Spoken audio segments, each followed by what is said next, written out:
Cop arrests black father at son's graduation, unaware he's the keynote speaker. Federal judge. Washington University's main auditorium. Mid-morning.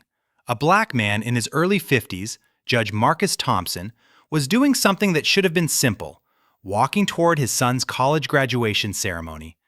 His dark skin gleamed under the spring sun, his salt and pepper natural hair perfectly groomed, his tailored navy suit impeccable. He was completely unaware that the next 40 minutes would prove, once again, that in America, a black man in a suit is still just a black man to some people. What Officer Bradley Mitchell didn't know? The man he was about to humiliate in front of hundreds wasn't just any father. He was the Honorable Marcus Thompson, Federal Circuit Court Judge, the keynote speaker, and the reason this ceremony was about to become national news. That ignorance, that assumption based on skin color alone, would cost him everything. Marcus had left his briefcase in the car. Nothing unusual. He delivered his speech a dozen times in his head during the 2-hour drive. His son, David, was graduating summa cum laude with a degree in civil engineering, first in their family to finish college. Marcus's chest swelled with pride that morning, the kind that comes from breaking generational cycles. His own father had been a janitor, his mother a housekeeper. Now his son wore a cap and gown, and Marcus would stand at that podium as living proof that the dream was possible. But first, he had to get inside. The campus was buzzing. White families moved freely through security checkpoints. Quick smiles, waves, congratulations. Nobody asked them for extra identification. Nobody questioned whether they belonged. Marcus noticed. He always noticed. 52 years of living while black teaches you to catalog every double standard, every extra glance, every microaggression. As he approached the main entrance, he felt it, that familiar prickle on the back of his neck. Eyes. Watching. Tracking. He glanced left and saw Officer Mitchell, mid-30s, buzz cut, the kind of stance that screamed authority complex, staring at him.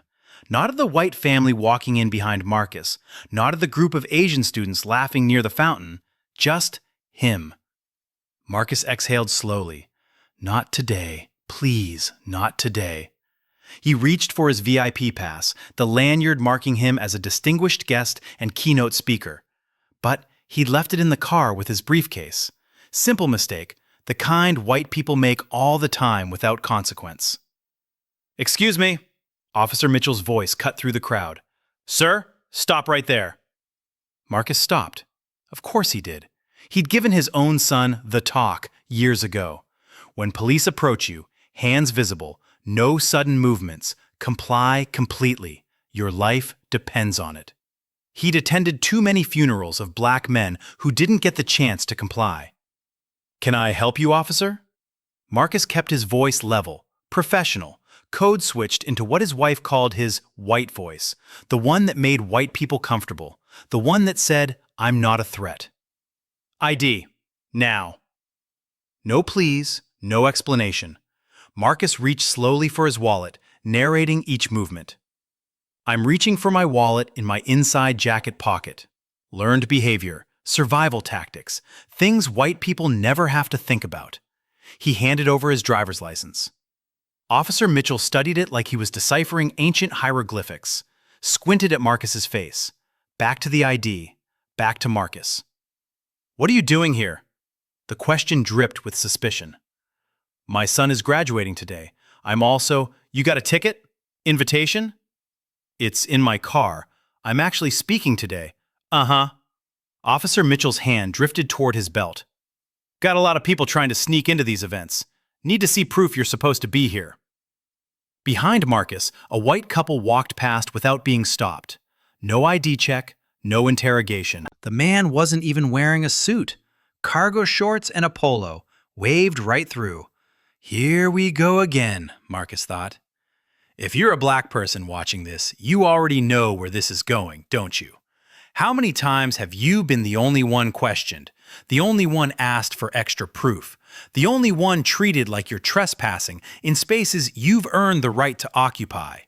Drop a comment. But first, you need to hear what this officer didn't know about who he was messing with. Have you experienced this? The assumption, the profiling, the exhaustion of constantly proving you deserve to exist in a space? Comment your story below. This is a safe space. We see you. Officer Mitchell handed the ID back like it was contaminated. So you're saying you're a guest, but you don't have your invitation. Convenient. Marcus felt the familiar weight settle on his shoulders. The weight every black professional carries. The burden of representing the race, of staying calm when your blood is boiling, of doing mental calculus. Do I assert myself and risk escalation? Do I submit to humiliation and preserve my safety? How angry can I afford to be without becoming aggressive? My VIP pass is in my vehicle, Marcus explained, patience thinning. I'm the keynote speaker. If you check with the administration office— Keynote speaker? Officer Mitchell's eyebrows shot up, not with recognition, with disbelief. You. There it was, that tone, the one that said, I don't believe you. People like you don't give keynote speeches. Yes, me. Marcus held his ground. Judge Marcus Thompson. I was invited by Dean Richardson 3 months ago. If you'd like to verify— Judge? Officer Mitchell actually laughed. Short, sharp, dismissive. Right, and I'm the president. A black woman walking past, maybe 40, in a lavender dress, caught Marcus's eye. Her expression said everything. I see it. I know it. I'm so sorry. She'd lived this too. They all had. I'm not lying to you, officer, Marcus said, voice still measured. I can call the dean's office right now. They're expecting me in 20 minutes. What you're going to do is come with me. Officer Mitchell stepped closer, invading Marcus's space. We're going to have a conversation about trespassing. Trespassing? Marcus's voice rose slightly, just slightly, before he caught himself. Control. He had to maintain control. I have every right to be here.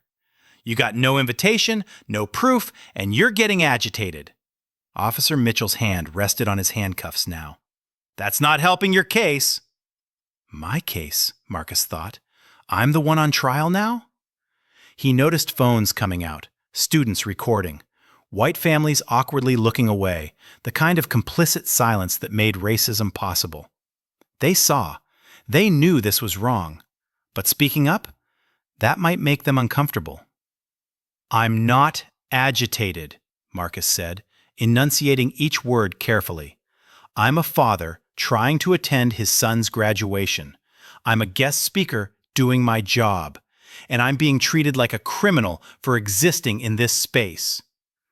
You're being treated like someone who can't provide proof they belong here. The white couple behind me wasn't asked for proof. Don't make this about race. Officer Mitchell's face hardened. This is about security. There it was, the shutdown, the refusal to name what was happening. How many times had Marcus heard that? Don't make this about race. As if racism only existed when someone admitted it out loud. How many of you just felt your blood pressure rise? That's recognition, isn't it? The don't make this about race line when race is exactly what it's about? Marcus pulled out his phone. I'm calling Dean Richardson. Put the phone down. Officer Mitchell's voice sharpened. Now. Excuse me? I said put it down. You're being detained for questioning. You reach for something again, we're going to have a problem. Detained. For being black at his son's graduation. Marcus's mind flashed to the conversations he'd had with his son over the years, the videos they'd watched together. Tamir Rice, Philando Castile, George Floyd. The names stacked up like bodies, which is exactly what they were. Marcus lowered his phone slowly, making sure every movement was visible. I'm putting my phone in my pocket. You can see my hands. Smart. Officer Mitchell keyed his radio. Need backup at the main entrance. Possible trespasser refusing to cooperate. I'm not refusing anything, Marcus protested. I'm complying. I've been complying. But compliance wasn't enough. It never was. Philando Castile complied. Sandra Bland complied. Compliance was no guarantee of safety when your skin was black. A second officer jogged over, younger, white, uncertain. "What's going on?" "This gentleman claims he's the keynote speaker," Officer Mitchell said, mockery dripping from gentleman. "No credentials, no invitation. Getting hostile." "I'm not hostile." Marcus looked at the second officer, hoping for reason. "I'm Judge Marcus Thompson, Federal Circuit Court. You can verify this with one phone call." The second officer glanced at Mitchell, then at Marcus. For a moment, just a moment, Marcus thought he saw doubt. Maybe this one would question the stop. Maybe this one would be different. "Let's just check it out real quick," the second officer suggested. Hope flickered. "He's been given multiple chances to provide documentation," Officer Mitchell cut in. "He's failed to comply. We need to remove him from the premises." And just like that, the hope died. The second officer nodded, fell in line. That's how systems work. That's how racism perpetuates itself. Not just through the Officer Mitchells of the world, but through the silent ones who know better and do nothing. Marcus's phone buzzed in his pocket. He could see the caller ID through the fabric. Dean Richardson. Right on time. The dean was probably wondering where he was. In 15 minutes, Marcus was supposed to be backstage. "My phone's ringing," Marcus said. "That's probably the dean wondering where I am. Can I answer it?" "No." Officer Mitchell moved behind Marcus. "Put your hands behind your back." The world slowed down. Marcus heard his heartbeat in his ears, felt eyes on him, dozens, maybe hundreds, students, parents, faculty, all watching a black man being handcuffed for the crime of attending a graduation ceremony. "This is a mistake," Marcus said, voice steady despite the rage building in his chest. "A serious mistake." "The only mistake," Officer Mitchell said, clicking the first cuff into place, "is you thinking you can talk your way out of this." Would you have kept your composure? We all know what happens when we don't. Can you see your father, your brother, yourself in this moment? Drop a double if you've been in a situation where compliance still wasn't enough, when doing everything right still went wrong. We see you.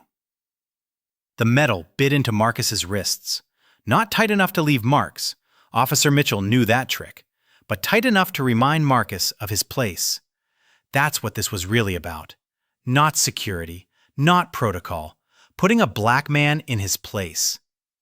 "You're making a scene," Officer Mitchell muttered as he secured the second cuff. "Could have avoided this if you just cooperated." "I did cooperate." Marcus's voice carried now, loud enough for the growing crowd to hear. "I've done everything you asked. Showed ID, explained my presence, offered to verify my identity. What I didn't do, what I refused to do, is disappear because being black makes you uncomfortable." A murmur rippled through the crowd. More phones came out. Good. Let them record. Let the world see. A black couple in their 60s pushed through the gathering crowd. The man wore a Howard University pin on his lapel. The woman gripped his arm, her face tight with familiar anguish. They'd seen this movie before, lived it themselves in different decades, different contexts, same racism. "Baby, are you all right?" the woman called out to Marcus, that automatic black community care that didn't need introduction or explanation. "I'm fine, sister." Marcus met her eyes. "Thank you." "This ain't right," the Howard alum said louder. "Y'all see what's happening here? This man ain't done nothing." Officer Mitchell spun. "Sir, step back. Don't interfere." "I'm not interfering. I'm observing. That's still legal, isn't it?" The tension ratcheted up.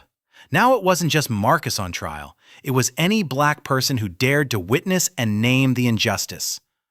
Marcus's son appeared at the edge of the crowd, still in his cap and gown. David's face went through emotions in rapid succession: confusion, recognition, horror, rage. He started forward. "David, no." Marcus made eye contact with his son, conveying everything in that look. Don't give them an excuse. Don't become another statistic. Stay safe. David froze, fist clenched, tears streaming down his face. The worst part wasn't Marcus in handcuffs. It was his son learning in real time that his father's accomplishments, his dignity, his federal judgeship meant nothing against the color of his skin. This was a different version of the talk, the one that said, you can work twice as hard, be twice as good, reach the highest levels of success, and still, someone will see you as just another black man who doesn't belong. That's your son? Officer Mitchell followed Marcus's gaze. He got his credentials? Don't. Marcus's voice went cold. Don't you dare approach my child. Seems like attitude runs in the family. A white woman in the crowd, 50-something, pearls, Karen energy, actually spoke up. Officer, this seems excessive. Maybe you should verify his identity before. Ma'am, I need you to step back. Officer Mitchell's tone was completely different now. Polite, deferential. This is a security matter. She stepped back. Of course she did. She'd tried. That was enough for her conscience. She could tell herself she'd spoken up while doing nothing that actually mattered. Have you ever seen white allies step back when it gets uncomfortable? When speaking up might cost them something? Let's talk about it in the comments. Officer Mitchell began walking Marcus toward a security office at the building's side entrance. Each step was humiliation. Each stare from the crowd burned. But Marcus kept his head high. He thought about his ancestors, about Frederick Douglass, who'd been beaten but never broken, about his grandmother, who'd cleaned white people's houses while enduring unimaginable disrespect and still came home with dignity intact. About every black person who'd survived with grace when the system tried to crush them. He had that same strength in his DNA. Inside the security office, Officer Mitchell pushed Marcus into a chair, not gently. Sit. Marcus sat, calculated every word before speaking. For the record, I'm requesting that you contact Dean Richardson. You can reach the administration office at, for the record, Officer Mitchell mocked. You're in no position to request anything. You're being processed for trespassing on private property. I'm an invited guest. So you claim. So I know. Marcus leaned forward slightly. And when you discover I'm telling the truth, and you will, you need to understand the magnitude of what you've done. Not just to me, to my son, whose graduation ceremony you're causing me to miss. To every black parent here who now has to explain to their children why a well-dressed black man was arrested for existing. You weren't arrested for existing. You were arrested for failing to provide proof of authorization. Authorization to attend my son's graduation? To give the keynote speech I was invited to deliver? Marcus shook his head slowly. We both know what this is about. Yeah? Officer Mitchell crossed his arms. Enlighten me. You saw a black man, made an assumption, decided I didn't belong, and rather than treating me like every white parent walking through that entrance, you escalated, detained, humiliated. You didn't see a federal judge. You didn't see a father. You saw a black man in a space you believed he shouldn't occupy. I saw a potential security threat. Based on what? My suit? My articulate speech? My calm demeanor? Marcus let the words hang. Or based on the one thing I can't change about myself? Officer Mitchell's jaw tightened. I don't see color. Marcus actually laughed, bitter, exhausted. That might be the most dangerous statement you've said today. You don't see color? You don't see that in 50 years of my life, I've never been mistaken for a criminal while wearing a suit in a white neighborhood? You don't see that my son has to be twice as educated, twice as polite, twice as qualified as his white classmates to receive half the benefit of the doubt? You don't see that refusing to acknowledge race is refusing to acknowledge racism?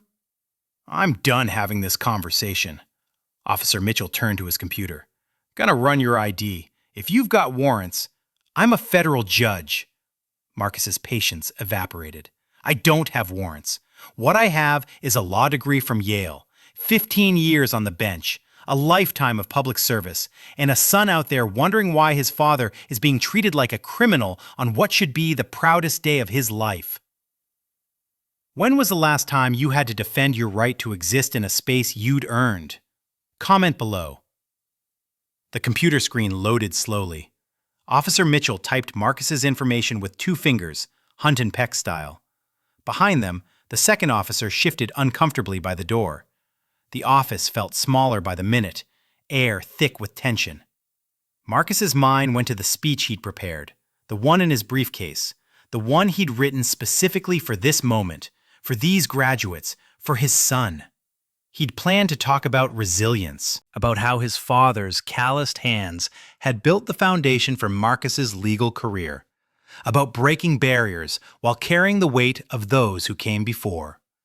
Now, he was living a different lesson entirely. His phone buzzed again. And again. Dean Richardson, the event coordinator. Probably David, frantic. But Marcus couldn't answer. Hands cuffed behind him, treated like a criminal while his identity was verified, as if a federal judge was something that needed proving. Huh. Officer Mitchell leaned closer to the screen, squinting. Find something surprising? Marcus asked, tone dry. Says here you're... Officer Mitchell's face changed. Subtle, but Marcus saw it. The flicker of recognition, of realization, of, oh shit. A federal judge, Marcus finished, as I've been telling you for the past 20 minutes. Officer Mitchell pulled back from the computer like it had burned him, looked at Marcus, looked at the screen, looked at the second officer who'd gone pale. Officer Mitchell started, then stopped. His bravado cracked. You what? Marcus leaned forward, voice quiet but sharp as a blade. You made a mistake? You're sorry? You were just doing your job? The second officer cleared his throat. Sir, we should probably... Probably what? Marcus cut him off. Uncuff me? Apologize? Escort me to where I'm supposed to be giving a speech that started, he glanced at the wall clock, 3 minutes ago? Or maybe you'd like to explain to the 200 students and their families why the keynote speaker is handcuffed in a security office. Officer Mitchell fumbled with his keys. There was a misunderstanding. No. Marcus stood, turned, presented his cuffed wrists. There was no misunderstanding. You understood perfectly. You saw a black man, made an assumption, acted on bias. The only thing you didn't understand was that this particular black man had the credentials and platform to make you face consequences. But here's what you need to know, Officer Mitchell. I shouldn't need to be a federal judge to be treated with basic human dignity. The black father standing next to me, without a law degree, deserved the same respect you gave every white parent who walked past you today. The cuffs came off. Marcus rubbed his wrists, feeling blood flow return, feeling rage flow hotter. If we could just, Officer Mitchell tried. No. Marcus's voice could have frozen fire. We're done. But this is far from over. Hit like if you're feeling that righteous anger building. These stories need to be told. Racism thrives in silence. Share this. Marcus walked out of that security office with his head high and his dignity intact because they couldn't take what he'd never surrendered. The second officer trailed behind, mumbling something about protocols and procedures, as if racism became acceptable when stamped with official language. The crowd outside had grown. Students, faculty, parents, all watching, all recording. The videos were probably already uploading. Hashtag Black Father Arrested would be trending within the hour. Good. Let it trend. Let the world see. Dean Richardson burst through the crowd, face flushed. Judge Thompson, my God, I've been calling. What happened? Why are you... She spotted the handcuff marks on Marcus's wrists, the officers behind him, and her expression shifted from confusion to fury. Someone tell me what the hell is going on? Your security officer, Marcus said, voice carrying across the now silent crowd, decided I looked too suspicious to attend my son's graduation, too suspicious to give the keynote speech, Too black to belong. Dean Richardson went rigid. Officer Mitchell, my office, now. Ma'am, there was a miscommunication. There was racial profiling. Dean Richardson wasn't having it. Judge Thompson is our honored guest, the keynote speaker, and you arrested him? Detained, Officer Mitchell corrected weakly. Handcuffed, Marcus corrected sharply. Humiliated. Accused of trespassing. Treated like a criminal. In front of my son. On his graduation day. The crowd murmured. Angry, sympathetic, uncomfortable. The black families nodded with recognition. The white families looked away with guilt or denial. The faculty members pulled out phones, probably calling lawyers, Marcus thought. Damage control. David pushed through the crowd and wrapped his arms around his father. Marcus felt his son trembling, with rage, with relief, with the trauma of watching his hero reduced to a suspect for no reason but skin color. "I'm okay, son," Marcus whispered. "I'm okay." But they both knew that was a lie. Nobody was okay after experiencing racism. You survived it, carried it, added it to the collection of scars that living while black guaranteed. But okay? No. Dean Richardson stepped closer. "Judge Thompson, I am profoundly sorry. This is inexcusable, unacceptable. We will be conducting a full investigation." "Not an investigation," Marcus interrupted. "Accountability, real consequences, policy changes, bias training that actually works. And let me be clear, Dean Richardson. If this happened to me, a federal judge with resources and platform, imagine what happens to black parents without those protections. Imagine what happens every day that nobody records." Can you see your mother, your brother, yourself in this? How many times does this happen without cameras, without consequences? Comment below. Marcus reached into his jacket pocket, slowly, deliberately, pulled out his judicial ID badge, the one he'd forgotten about in the chaos, the one in a different pocket than his wallet. "My name is Judge Marcus Elijah Thompson, Federal Circuit Court Judge, 4th District, 28 years in law, 15 years on the federal bench, graduate of Yale Law School, where I was one of 3 black students in my class, former prosecutor, former public defender, current adjunct professor, father, husband, son of a janitor and a housekeeper who taught me that dignity isn't given, it's owned. And everything you just did, recorded, witnessed, about to cost you everything." He held up the badge so the crowd could see, so the cameras could capture it, proof that he'd never needed to provide because his humanity should have been enough. Officer Mitchell's face transformed. The color drained like someone had pulled a plug. That confidence, that entitlement, that assumed superiority, gone. Replaced with something black people rarely get to see, a racist realizing he'd destroyed his own life. Not fear of a black man, fear of accountability. The crowd erupted, gasps, exclamations. Someone shouted, "Federal judge!"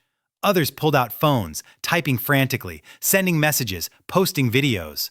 The story was escaping, spreading, metastasizing into something Officer Mitchell couldn't contain or control. The black families in the crowd, the ones who'd been watching with knowing dread, their expression shifted. Satisfaction, vindication, the energy of seeing a racist finally face consequences. One older black woman actually said it out loud. "That's what y'all get. That's exactly what y'all get." The white families who'd been silent suddenly found their voices. "I can't believe this happened. This is terrible. Someone should do something." Now that it was safe, now that the victim had power, where were these voices 20 minutes ago? Dean Richardson looked like she might be sick. This wasn't just bad. This was national news bad. Federal judge racially profiled at graduation bad. Lawsuit bad. Career-ending bad. "Judge Thompson," she began, voice shaking, "please, if we could speak privately." "No," Marcus cut her off. "No private conversations. No sweeping this under the rug. Everything that happens from this moment forward happens in public, on record, where everyone can see." Officer Mitchell tried to speak. "Sir, I didn't know. You didn't know I was a federal judge, Marcus finished. But you knew I was a black man. That's all you needed to know to treat me like a criminal. That's all you saw. And here's the real tragedy, Officer Mitchell. You still don't understand what you've done wrong. You're not sorry you racially profiled me. You're sorry I turned out to be someone who could fight back. The truth hung in the air, undeniable. In seconds, power shifted, Marcus continued, addressing the crowd now, speaking to every camera recording. The person followed, questioned, disrespected, now in control. And the person who felt entitled? About to learn what accountability tastes like. Have you ever seen a racist face consequences in real time? How did it feel? This is what accountability looks like. Comment below. If you're feeling that satisfaction, that finally, consequences, hit that like button, share this. Let the world see racism has a price tag. By the time Marcus delivered his speech, 30 minutes late, but delivered nonetheless, Officer Bradley Mitchell was suspended. Dean Richardson made the announcement before Marcus took the podium. No choice. Every major news outlet was calling. Social media was on fire. Video footage showed a federal judge handcuffed for being black. The university couldn't spin this. Within 24 hours, Officer Mitchell was terminated. No severance, no recommendation, no second chances. The statement from the university was careful but clear. We have zero tolerance for racial profiling and discriminatory behavior. But it didn't stop there. The videos went viral. 6 million views in the first day. Hashtag Judge Thompson trended nationally. News segments featured legal analysts discussing racial profiling. Civil rights organizations demanded systemic change. The NAACP called for a federal investigation into the university's security practices. Officer Mitchell tried damage control, posted an apology on social media that read like a Mad Libs template. I apologize for the misunderstanding. I'm learning and growing. This doesn't represent who I am. The comment section destroyed him. Thousands of people posting their own stories of racial profiling, showing receipts, explaining why I'm learning wasn't enough when you'd had 50 years to learn racism was wrong. The legal consequences came fast. Marcus filed a federal civil rights lawsuit, not for himself, he clarified in interviews, but to force systemic change. The lawsuit named Officer Mitchell, the security company, and the university. $2.5 million in damages. Every penny, Marcus stated publicly, would go towards scholarships for black students. Criminal charges followed: battery, false imprisonment, deprivation of rights under color of law, a federal charge that carried serious weight.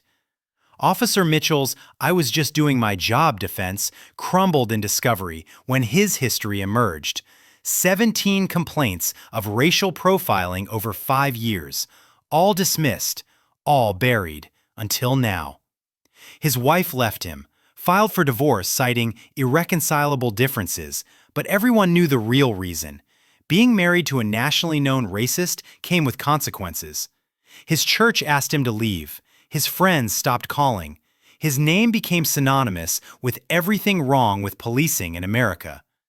These aren't just consequences. This is accountability. Subscribe so you never miss a story of justice being served. Hit the bell. 6 months later, the settlement came through.